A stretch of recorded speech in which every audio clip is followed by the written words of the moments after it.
Astina Sulistianingsih dari TKJ 2. Perkenalkan, nama saya Catur Radianto dari kelas 10 TKJ 2. Nama saya Alma Febriani dari kelas 10 TKJ 2. Perkenalkan, nama saya Angelika Durusania dari kelas 10 TKJ 2. Perkenalkan, nama saya Fandi Saputra dari kelas 10 TKJ 2.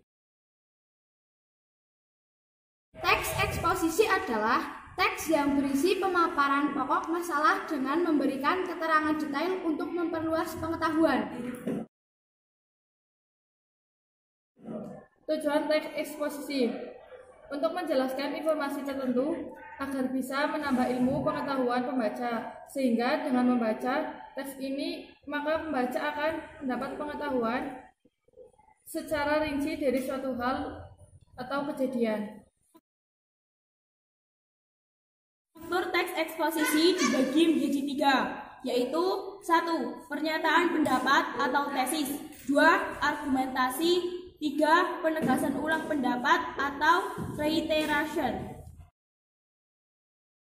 yaitu bagian teks yang berisikan pernyataan pendapat atau tesis. Penulis disebut juga bagian pembuka. Biasanya di awal teks eksposisi, walaupun terdapat kemungkinan kita dapat menjumpai pada bagian akhir teks tersebut.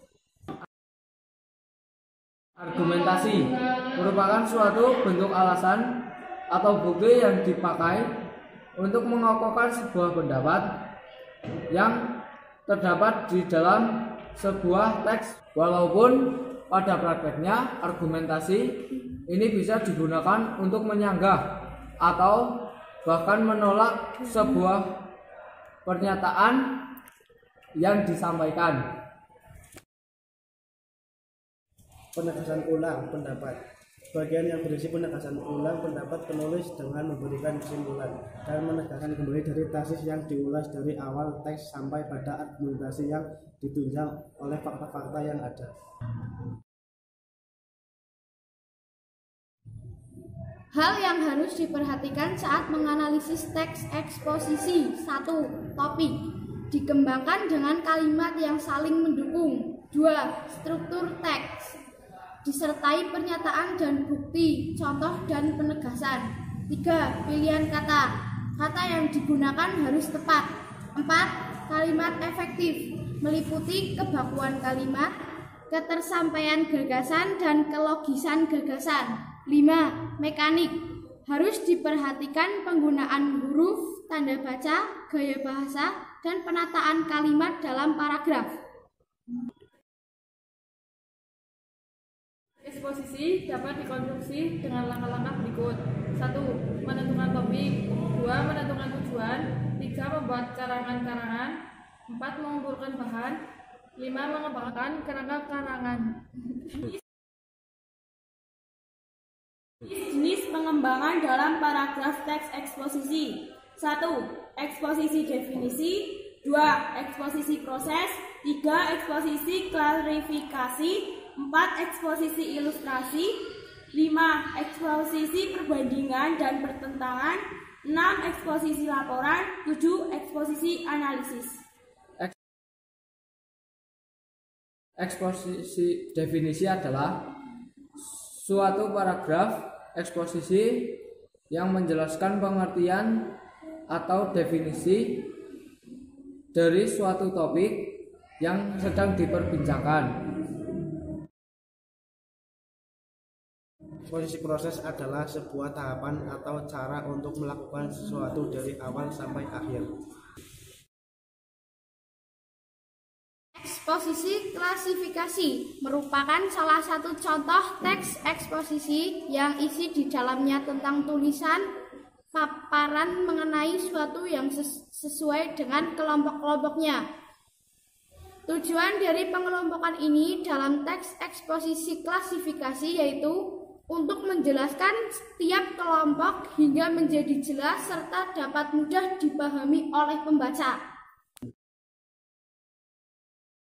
Eksposisi ilustrasi menggunakan penggambaran sederhana atau bentuk konkret dari suatu ide, mengilustrasikan sesuatu yang mempunyai kesamaan sifat, menggunakan frasa penghubung. Eksposisi perbandingan atau pertentangan. Perbandingan menerangkan ide atau gagasan pada kalimat utama dengan metode perbandingan. Pertentangan berisi pertentangan antara sesuatu objek dengan objek yang lain. Biasanya menggunakan frasa yang hubung, meskipun begitu akan tetapi sebaliknya. Eksposisi laporan atau berita memberikan informasi dari suatu kejadian, sering dijumpai dalam berita atau surat kabar. Eksposisi analisis. 1. Dalam teks eksposisi analisis berisi sebuah proses yang memisahkan suatu masalah dari suatu gagasan utamanya. 2. Masalah yang telah dipisahkan tersebut kemudian diolah menjadi beberapa subbagian yang lebih kecil, lalu dilakukan kembali pengembangan secara berurutan dari bagian-bagian kecil sebelumnya. Anekdot adalah cerita singkat yang menarik karena lucu dan mengesankan pembaca. Ceritanya dapat berupa kejadian nyata yang dialami orang penting atau tokoh terkenal. Dapat juga berupa cerita rekaan. Anekdot digunakan untuk menyampaikan kritik, tetapi tidak dengan cara kasar dan menyakitkan. Teks anekdot bisa juga untuk menyampaikan pesan atau pelajaran yang bermakna bagi pembaca melalui cerita lucu dan berkesan menjengkelkan. Struktur teks anekdot. 1. Abstrak. Pernyataan sebagai pembuka cerita. 2. Orientasi, yaitu keadaan menuju cerita. 3. Krisis, yaitu gambaran puncak kelucuan. 4. Respon, yaitu tanggapan terhadap kelucuan atau kejanggalan yang berisi nasihat. 5. Koda, yaitu pernyataan penutup yang menggambarkan pemahaman terhadap cerita. Kaidah teks anekdot. 1. Harus berupa cerita lucu dan mengesankan pembaca. 2. Harus mengandung nilai atau kebenaran. Unsur-unsur teks anekdot. 1. Tokoh. 2. Alur. 3. Latar. Alur adalah rangkaian cerita yang digunakan dan mampu menimbulkan kesan mendalam bagi pembaca. Latar adalah berupa tempat, waktu, dan sosial budaya. Langkah-langkah penulisan teks anekdot. 1. Penentuan topik. 2. Pengumpulan bahan. 3. Penyusun karangka. 4. Pengembangan karangka menjadi karangan. Dari kelompok kami, Billahi taufiq wal hidayah. Wassalamualaikum warahmatullahi wabarakatuh.